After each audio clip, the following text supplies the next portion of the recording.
Good day, my fellow classmates. Hopefully by the time I finish my speech, I will have informed you of the evolution of the motorcycle. I can remember being a young boy and admiring my father's motorcycle, just having a great fascination with it. Then he gave me a ride. That's all I wanted. Wanted to ride on this motorcycle.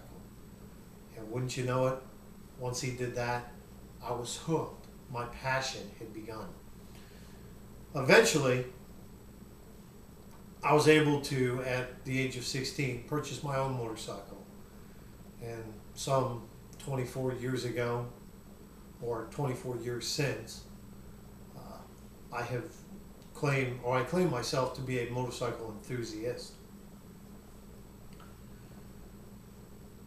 These great machines have come a long way from the bone shakers of the late 1800s to the massive machines that we ride, drive, and operate today.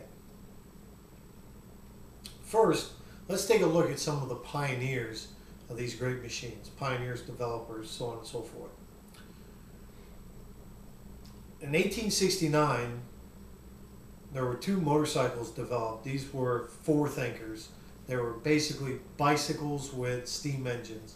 They were developed by a Frenchman named Pierre Michaud and an American named Sylvester Roper. As I said earlier, they had steam engines. Bicycles, the basic bicycle, hard tires, maybe had a wood frame, and they had small steam engines. One of them used the frame as tubing for the steam to propel it. And these machines with the steam engines were just too heavy.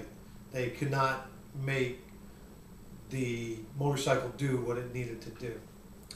Ironically, Roper in 1897 was the first man ever killed in a motorcycle accident. Then in 1876, a German by the name of Nicholas Otto and Eugene Langdon developed the first ever petrol engine. It was known as the Otto four-stroke engine. And virtually to this day, this engine has really not changed. They put it on a motorcycle and did their thing. However, they really never took off at that point. Then in 1888, an Englishman by the name of Edward Butler developed a two-stroke motor engine for a three-wheel machine. Today it would be known as a trike. Back then it was just a three-wheel machine with a two-stroke engine. In 1885, one of Otto's former employees, Gottlieb Daimler, developed the internal combustible engine on the motorcycle. Ironically, Mr. Daimler never drove the motorcycle. Instead, after development of it, he let his son drive it. His son would drive it back and forth around town. The crazy thing was that he had purchased a bottle of petroleum-based lice treatment, and that's how he fueled his motorcycle. Then in 1895, a young American by the name of Edward Pennington didn't really develop a motorcycle, but bringing to America the motorcycle, the craze, I'll say, for motorcycles. He started posting pictures of him leaping canyons and so on and so forth. He was a proclaimed daredevil, although never really did anything daring. He just had a picture of a man on a motorcycle jumping a gorge. In Chicago of that year, there were two young entrepreneurs. You might know them as Harley Davidson. Decades later, or a decade later, these two, being enthralled by what Pennington had showed them on the poster, started mass producing motorcycles and were one of the first American companies ever to mass produce motorcycles. Now that we've taken a look at the pioneers of the motorcycle, let's go ahead and take a look at the way the military has used motorcycles. Basically, the military replaced the horse with the motorcycle. Dispatch riders, they found, could get places quicker, could get into and out of places. They were a little bit more highly mobile than horses were back in the day. Then in 1916, the U.S. Army, during the Mexican Revolution, started using the motorcycle to try to capture the Mexican outlaw Pancho Villa. They drove him in and out of the borders of the U.S. and Mexico, and the chase was on there. They were able to go a lot further and a lot faster than horses were at the time. World War II brought about new changes to the motorcycle. The Russians developed some funky looking machines. They were motorcycles with tank tracks. They looked like a mini tank driven by a motorcycle. The Allies built motorcycles with snorkels. The Allies also had motorcycles, small miniature motorcycles that they dropped out of airplanes, so their troops could use to putt around on. They also found that they could be used as assault weapons as well.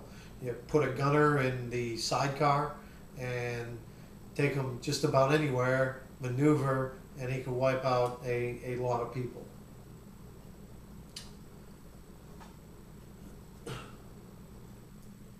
Now that we've taken a look at how motorcycles were used, let's take a look at how they were used during or post-World War II, the post-war use. Basically, after World War II, these dispatch riders of World War II, or during the World War, basically when they got out, they were seeking camaraderie ship.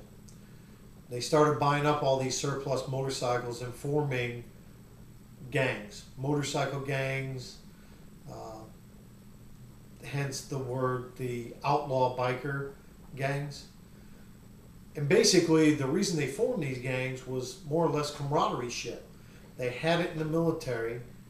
Once they left the military, they no longer had the camaraderie ship they had with their fellow service members. So they started buying surplus motorcycles, developed these gangs just to ride, to be free, camaraderie ship. Well, later on, as the late 50s, 60s come in, these motorcycle gangs, or these motorcycle groups, now became outlaw gangs, wanted by the police, chased by the police, so on and so forth. The outlaw gangs were during the 60s and the 70s. As the transition into the 70s, the motorcycle use again changed. They went from the biker era to the whole young, urban, rich Americans driving motorcycles, or what they called them was rubies at the time. And really not a lot has changed since the 70s to today. We have a lot of yuppies driving motorcycles. One of the biggest motorcycles today in production, for American-built motorcycles, is the Harley-Davidson motorcycle that a lot of yuppies choose to ride. Whether they ride for sport, they ride in gangs, whatever. As you can see, the motorcycle has developed mechanically and in popularity over the years. Over the past 2 decades, the motorcycle has gone from the bone shakers of the late 1800s to these massive machines that we run today.